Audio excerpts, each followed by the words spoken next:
என்ன பத்தி யாருக்கிட்டையும் விசாரிச்சியா? விசாரிச்சுட்டேன். அவளாச்சு சாப்பிட்டா சொன்ன.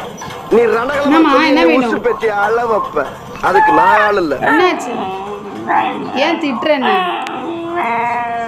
சாப்பிட்டாச்சு, பெட்ஷீட்டை போட்டு படுக்க வேண்டியதானே? சரி, என்ன பண்ணலாம்? சொல்லுடா சொல்லும். என்னம்மா வேணும் பாப்பாவுக்கு?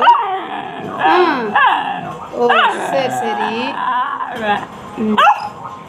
தோசையா தோசையா தோசையா?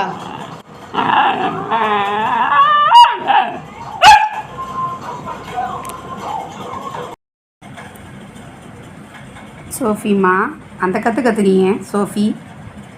சோஃபிமா, என்னடா படுத்தே விட்டு தங்கப்பில்